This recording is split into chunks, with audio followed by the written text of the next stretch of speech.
आप देख रहे हैं कर्तव्य एवं निष्ठा का बयान, साहित्य और संस्कृति का बयान, समता की आवाज बयान टीवी। नमस्कार, मैं साक्षी गौतम और आप देख रहे हैं बयान टीवी। रागनी के क्षेत्र में प्रोफेसर राजेंद्र बड़गुजर का देश में विशेष नाम है। इन्होंने एक नहीं कई पुस्तकें भी लिखी हैं। ऐसे प्रतिभाशाली रागनियों के क्षेत्र में बता रहे हैं। मैं कविता लिखता हूँ और कहानियाँ लिखता हूँ और जो हरियाणा और उत्तर प्रदेश के लोक साहित्य का मुख्य रूप से मैं संकलन और संपादन कर रहा हूँ। आप इस इंस्टीट्यूशन में आए हो, शोध करने के लिए आए हो। किस विषय को लेकर के आप शोध कार्य कर रहे हो? मेरा यहाँ का जो विषय है वो कोरवी लोक नाट्य का इतिहास है। और कोरवी लोक नाट्य जो पश्चिमी उत्तर प्रदेश और पूरे हरियाणा को हम कोरवी क्षेत्र के अंतर्गत मानते हैं। और इसमें बहुत सारे लोक नाट्यकार हुए और इन लोक नाट्यकारों को इस क्षेत्र में सांगी कहते हैं। सांगी जो शब्द है वो स्वांग से बना है और स्वांग को सांग जैसे कहते हैं। तो स अंग सहित अभिनय के द्वारा किसी कथा को गीतात्मक रूप में प्रस्तुत करना, उसको हम सांग कहते हैं।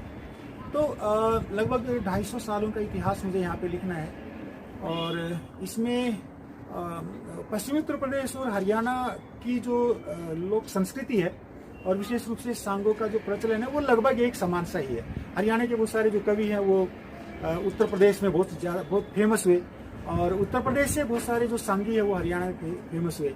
हरियाणा के जो दयाचंद मायना, जो धनपत सिंह निदाना, बाज्य भगत, ये उत्तर प्रदेश में भी फेमस थे। और आपके उत्तर प्रदेश के जो चंद्रलाल बादी है वो हरियाणा के पूरे क्षेत्र को कवर करते थे।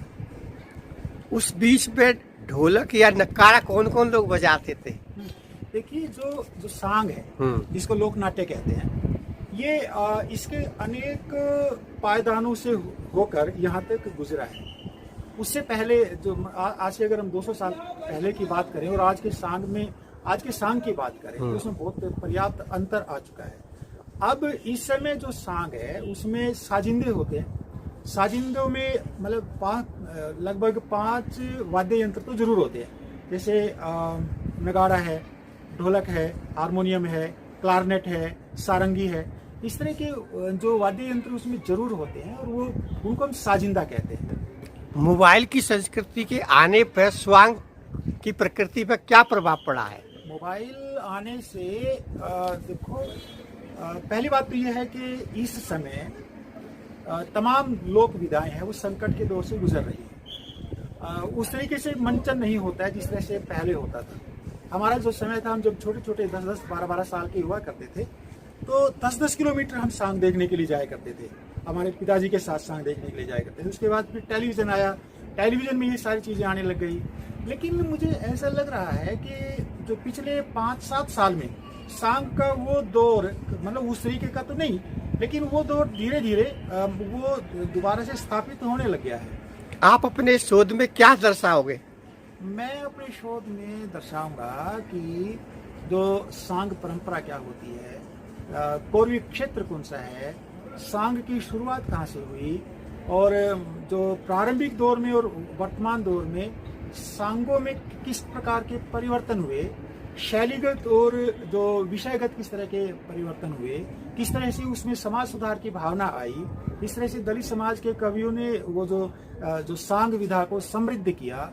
ये जो सांग विधा को किसी एक जाति का वो नहीं मान सकते हैं, हम विधा नहीं मान सकते हैं। इसमें दलित समाज से बहुत सारे कवि आए हैं जिन्होंने पहले जो सांग होते थे वो पौराणिक कथाओं के आधार पर होते थे, लेकिन जैसे जैसे जो सामाजिक डॉक्टर अम्बेडकर जी आए, राजा राम मोहन राय, अंग्रेज यहाँ पर आए, वो सारी समाज सुधार की जो बातें चली हैं सांगों में वो भी आती चली गई। हरियाणा के दयाचंद मायना ने किसी स्वतंत्रता सेनानी पर पहला सांग लिखा। उन्होंने नेताजी सुभाष चंद्र बोस पे सांग लिखा और डॉक्टर बी.आर. अम्बेडकर, मैं बहुत सारे ऐसे लोगों को जानता हूं जिन्होंने बी.आर. अम्बेडकर की कथा को सांग के माध्यम से प्रस्तुत किया है।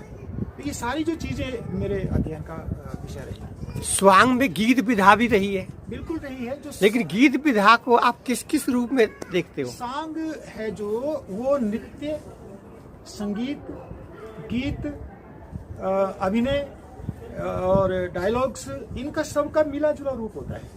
उसमें आपको अभिनय भी मिलेगा, उसमें आपको रागनी गाते हुए लोग भी मिलेंगे। जो पुरुष ही उसमें जनानों की भूमिका निभाते हैं, स्त्रियों के वस्त्र पहन के उनकी भूमिका निभाते हैं। तो ये एक तरह से जो बहुत सारी विधाओं का मिला जुला जो रूप है वो सांग कहलाता है। अंबेडकर जनसंचार में गीत की क्या भूमिका रही है? अंबेडकर जनसंचार में गीतों की बहुत बड़ी भूमिका है। आप देखेंगे कि महाराष्ट्र में भीम गीत गाए जाते हैं, उसी तरह से हरियाणा में आप देखेंगे, हरियाणा और पंजाब में आप देखेंगे तो भीम गीतों की शुरुआत हो गई है। लोग भीम जागरण करते हैं, पूरी पूरी रात गीत चलते हैं। और हरियाणा में तो जो रागनियाँ भी आ गई हैं, उनके नाम से सांग भी आने लग गए हैं। तो गीतों की बहुत बड़ी भूमिका होती है। गीत एक 2 घंटे का जो भाषण है वो इतना बड़ा काम नहीं कर सकता है, इतना 5 मिनट का गीत काम कर देता है। एक स्वांग की जो विधा है उसका दलित चेतना पर क्या प्रभाव पड़ा है? उसका मैं बताता हूँ। ये बहुत महत्वपूर्ण प्रश्न है वैसे, और महत्वपूर्ण प्रश्न इस रूप में है कि आज से लगभग 100 साल पहले, 70-80 साल पहले जो सांग होते थे वो पौराणिक कथाओं पर ज़्यादा होते थे। जैसे आप राजा हरिश्चंद्र की कथा लगा लो, नल दमयंती की कथा लगा लो, शकुंतला दुष्यंत की कथा लगा लो। इन पे मतलब सांगों का निर्माण होता था, जहाँ पे जो जाति व्यवस्था, वर्ण व्यवस्था वहाँ पे भरी हुई थी। लेकिन जब इस विधा में दलित समाज के कवि आए तो उन्होंने ये महसूस किया कि इस विधा का उपयोग सामाजिक जागरण के लिए, समाज सुधार के लिए किया जाना चाहिए। तो एक बड़े कवि के रूप में महाशय दयाचंद मायना उभर कर सामने आते हैं। महाशय दयाचंद मायना ने पूर्णिमा प्रकाश सांग लिखा। उस पूर्णिमा प्रकाश सांग में दहेज प्रथा पे बातचीत की जा रही है, दलित जातियों पे बातचीत की जा रही है, और अंतर्जातीय विवाह पे बात की जा रही है। और हरियाणा के एक बड़े कवि हुए छज्जू लाल जी, उन्होंने पहला डॉक्टर अम्बेडकर जी पे पहला सांग उनका है। तो जब डॉक्टर अम्बेडकर जी का जो सांग है जनता में खेला जाता है और आसपास के जो लोग हैं उसको देखते हैं तो अम्बेडकर के संघर्ष से परिचित होते हैं और अम्बेडकर जी की विचारधारा से परिचित होते हैं, तो उनके ऊपर बहुत सकारात्मक प्रभाव पड़ता है। जहाँ पे जो पौराणिक जो सांग है वो वर्ण व्यवस्था और जाति व्यवस्था को पुख्ता करते हैं, वहीं पे दलित जातियों ने जो सांग लिखे हैं वो उनसे वो जो जड़ताएं हैं वो टूटती है। मेरा नाम सूरज भान है जी। सूरज बेदी कहते हैं मेरे को, सूरज बेदी सांगी जी। ये नाम मेरे गुरु चंद्रलाल बेदी ने मुझे दिया था जी। क्योंकि इसी नाम से मशहूर हूं मैं। मुझे सूरज भान के नाम से नहीं जानते, सूरज बेदी के नाम से जानते हैं। अभी आपने स्वांगी का नाम लिया है, स्वांगी शब्द का प्रयोग किया है। आपने अब तक कितने स्वांग खेले हैं? ये तो कोई पता ही नहीं है जी, क्योंकि हम तो 30 साल की उम्र में सांग की पार्टी बना ली थी अपनी जी, और उससे पहले गुरुजी के साथ में सांग करते रहे। तो पता ही नहीं है कितने सांग कर दिए होंगे हमने तो। क्या आपने कुछ स्वांग लिखे भी हैं? हाँ, मैंने सांग लिखे हैं। कौन कौन से? मैंने 4 सांग लिखे हैं जी।